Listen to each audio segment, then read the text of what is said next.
for better or worse, I think it's good that he's being disruptive in a market where all of the power has been leveraged against a single group of people, which is to say conservatives in politics, right? Mm-hmm. So that's a good part, but this idea that he's going to be the savior of Twitter, I wouldn't count on it. Like, he's a free speech absolutist as long as you're not talking shit about him, right? He's fired people for criticizing him. Yeah. In his place of business. What the fuck is he going to do when he takes over Twitter? He's fired people for trying to unionize, which is technically illegal. He's fired people for reporting like racist shit that happened at Tesla and at SpaceX. Yeah. Like, he's very far removed from this free speech absolutist he says he is.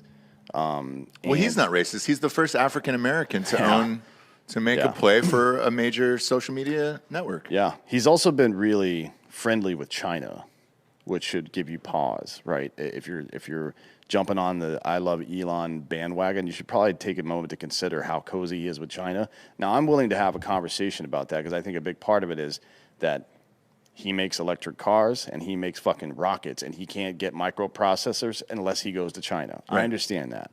That's fine.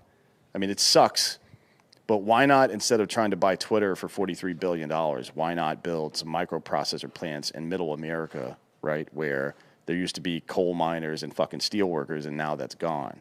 Why not do that and make the country better while also facilitating? They're being built in Israel right now. Israel? Well, there's one being built in Columbus, Ohio right now, too. Or it's going to be built soon. It's going to take 3 to 5 years, though. With $43 billion, you can get it done quite a bit sooner.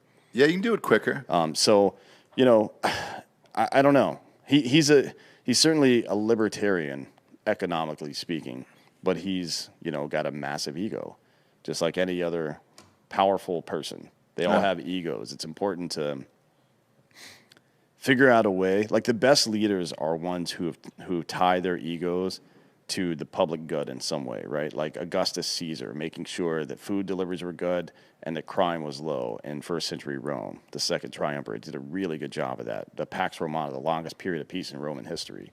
FDR, right? Even though a lot of the stuff he did got bastardized in the 60s, 70s, and 80s, the social welfare reform that he put in place for people who were struggling, right? Like, now it's available to just any lazy asshole. But then it was, look, we were going through a depression and it was different. So a lot of that stuff, these people have massive egos. And when you tie it to something that's for the public good, that's good. But it seems to me like he is very concerned about being liked. And that's not a great thing, right? Like me personally, because in his statement here, he says, now that Twitter has become the de facto town square and he wants free speech, I think it's important. Somebody's got to fuck up one of these social media apps, and I actually think what he is doing is important, and I personally fucking love it. I think that's just me as a person, because I've been deleted from Facebook. I've lost fucking 400,000 followers on Twitter since the 2016 election, all that shit, and like, I'm sick of all this shit. And I hope he fucking blows it up or just drives it straight into the ground. I mean, I think it would be really funny if he bought Twitter and then shut it down. Shut it down, yeah. Pull the plug. That would be something. Or if he bought Twitter and then deleted his own account, right? Like, that would be interesting. But if honestly, how is this different than Jeff Bezos buying the Washington Post in 2013? It's not.